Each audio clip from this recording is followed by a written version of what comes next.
ୱାଇନାଡ଼ରେ ହୋଇଥିବା ଭୂସ୍ଖଳନ ପାଇଁ କିଏ ଦାୟୀ? ଏହି ଟ୍ରାଜେଡିର କାରଣ କ'ଣ? 4 ବର୍ଷ ପୂର୍ବରୁ ସତର୍କ ସୂଚନାକୁ ବେଖାତିର ଅକାରଣରେ ଚାଲିଗଲା 200ରୁ ଅଧିକ ଜୀବନ।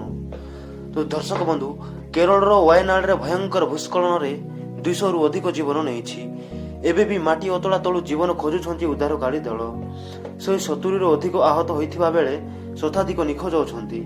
ସୋମବାର ବିଳମ୍ବିତ ରାତି ଏବଂ ମଙ୍ଗଳବାର ଭୋର ସମୟରେ ୱାଇନାଡ଼ରେ ଘଟିଥିବା 2ଟି ବଡ଼ ଭୂସ୍ଖଳନ ସମଗ୍ର ଭାରତରେ ଆଲୋଡ଼ନର ସୃଷ୍ଟି କରିଛି। ଶୋଇବା ଅବସ୍ଥାରେ ଅନେକ ଲୋକଙ୍କ ମୃତ୍ୟୁ ହୋଇଛି। ପ୍ରବଳ ବର୍ଷା ଫଳରେ ପାହାଡ଼ ଧସି ଆସିବାରୁ ଅନେକ ଘର ଓ ଦୋକାନ ଆଦି ଭାସି ଯାଇଛି। ଘର ସହ ଶହ ଶହ ଲୋକ କାଦୁଅ ମିଶା ଜଳସ୍ରୋତରେ ଭାସି ଯାଇଛନ୍ତି। 200ରୁ ଅଧିକ ମୃତଦେହ ଉଦ୍ଧାର ହୋଇଥିବା ବେଳେ ଆହୁରି ଅନେକଙ୍କ ଜୀବନ ଯାଇଥିବା କୁହାଯାଉଛି। ତ ଆପଣମାନେ ଜାଣିଛନ୍ତି କି କେତେବେଳେ ଓ କାହିଁକି ହେଲା ଭୂସ୍ଖଳନ? 2 ସପ୍ତାହ ଧରି ପର୍ବତ ଘେରା ୱାଇନାଡ଼ରେ ବର୍ଷା ହୋଇଥିଲା। ହେଲେ ସୋମବାର ବିଳମ୍ବିତ ରାତିରେ ବାଦଲ ଫଟା ବର୍ଷା ସବୁକିଛି ବିଗାଡ଼ି ଦେଇଥିଲା। ପୂର୍ବରୁ ପର୍ବତର ମାଟି ନରମ ହୋଇଥିବା ବେଳେ ପ୍ରବଳ ବର୍ଷା ହେବା ମାତ୍ରେ ବର୍ଷା ଜଳ ସହ ତଳକୁ ଧସି ଆସିଥିଲା। ଆଉ ଏହା ସହ ପାହାଡ଼ିଆ ଅଞ୍ଚଳରେ ଥିବା ଘର ଦୋକାନ ସବୁକିଛି ଜଳସ୍ରୋତ ସହ ଏକାକାର ହୋଇଯାଇଥିଲା। ଏପରିକି କେଇ ଘଣ୍ଟାରେ ଅନେକ ନିଶ୍ଚିହ୍ନ ହୋଇଗଲା। ପାଣିପାଗ ବିଭାଗର ସୂଚନା ଅନୁସାରେ ସୋମବାର 64ରୁ 204 ମିଲିମିଟର ବର୍ଷା ହେବାର ଥିଲା। ସେଦିନ ୱାଇନାଡ଼ରେ 200 mm ବର୍ଷା ହୋଇଥିଲା। କିନ୍ତୁ ଏହାର 24 ଘଣ୍ଟା ପରେ ଅର୍ଥାତ୍ ମଙ୍ଗଳବାର ସକାଳେ 372 ମିଲିମିଟର ବର୍ଷା ରେକର୍ଡ ହୋଇଥିଲା। ସୋମବାର ବିଳମ୍ବିତ ରାତି ଏବଂ ମଙ୍ଗଳବାର ଭୋର ସମୟରେ ଘଟିଥିଲା 2ଟି ବଡ଼ ଭୂସ୍ଖଳନ। ରାତି ପ୍ରାୟ 2ଟାରେ ମୁଣ୍ଡାକାଇରେ ପ୍ରଥମେ ଭୂସ୍ଖଳନ ହୋଇଥିବା ବେଳେ ସେଠାରୁ 3.5 କିଲୋମିଟର ଦୂର ଚୁରମାଲାରେ ଭୋର 4:10ରେ ଘଟିଥିଲା ଦ୍ୱିତୀୟ ଭୂସ୍ଖଳନ। କାଦୁଅ ମିଶା ଜଳ ସହ ବଡ଼ ବଡ଼ ପଥର ତଳକୁ ମାଡ଼ି ଆସିଥିଲା। ଫଳରେ ଲୋକମାନେ ଘରୁ ବାହାରିବାକୁ ମଧ୍ୟ ସୁଯୋଗ ପାଇନଥିଲେ।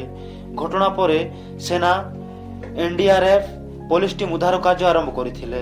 ହେଲେ ସ୍ଥିତି ଏମିତି ହୋଇଯାଇଥିଲା ଯେ ଉଦ୍ଧାର କାର୍ଯ୍ୟରେ ବହୁତ ବାଧା ଉପୁଜିଥିଲା। ସେପଟେ ଇତିହାସରେ ପ୍ରଥମ ଥର ଏତେ ଟ୍ରାଜେଡି ଦେଖିଥିବା କେରଳ 2 ଦିନିଆ ଶୋକ ପାଳୁଛି। କେନ୍ଦ୍ର ସରକାର ମୃତକଙ୍କ ଲାଗି 2 ଲକ୍ଷ ଏବଂ ଆହତଙ୍କ ପାଇଁ 50,000 ଟଙ୍କା ଲେଖାଏଁ ସହାୟତା ଘୋଷଣା କରିଛନ୍ତି। ସେପଟେ ପ୍ରବଳ ବର୍ଷାରେ ଫୁଲି ଉଠିଥିବା ଚାଲିୟାର ନଦୀ ଭୟଙ୍କର ରୂପ ଧାରଣ କରିଛି।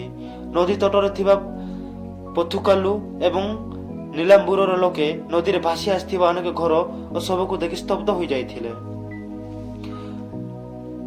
ଟ୍ରାଜେଡିକୁ ରୋକାଯାଇ ପାରିଥାନ୍ତା। ଈଶ୍ୱରଙ୍କ ନିଜ ଦେଶ ବୋଲି କୁହାଯାଉଥିବା କେରଳର ପ୍ରକୃତିର ଗନ୍ତାଘର ରହିଛି। ଏଠାରେ ପ୍ରକୃତିକୁ ଉପଭୋଗ କରିବାକୁ ଦେଶ ସମେତ ବିଶ୍ୱର ଅନେକ କୋଣରୁ ବହୁ ପର୍ଯ୍ୟଟକ ଆସିଥାନ୍ତି। ଏହାକୁ ନଜରରେ ୱାଇନାଡ଼ରେ ମୁଣ୍ଡକାଇରେ ଜନବସତି ବୃଦ୍ଧି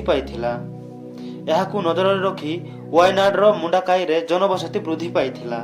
ଗତ 2 ଦଶନ୍ଧି ମଧ୍ୟରେ ୱାଇନାଡ଼ରେ ପର୍ଯ୍ୟଟକଙ୍କ ବୃଦ୍ଧି ହେବାରୁ ମୁଣ୍ଡାକାଇରେ ଛୋଟ ବଡ଼ ହୋଟେଲ ମଧ୍ୟ ଗଢ଼ି ଉଠିଥିଲା।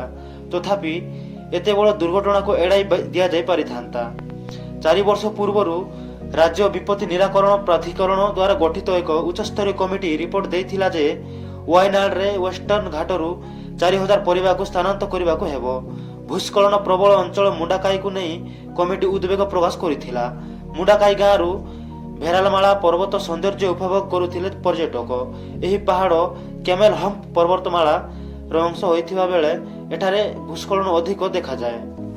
ମୁଣ୍ଡାକାଇ ସମେତ 17ଟି ଗାଁକୁ ଅତି ବିପଦସଂକୁଳ ତାଲିକାରେ ସାମିଲ କରିଥିଲା କମିଟି। କିନ୍ତୁ ଏହାକୁ ହୁଏତ ସରକାର ଅଣଦେଖା କରିବାରୁ ଏତେ ବଡ଼ ଦୁର୍ଘଟଣା ଘଟିଥିଲା। ଏହା ସହ 200ରୁ ଅଧିକ ଜୀବନ ଅକାରଣରେ ଚାଲିଗଲା।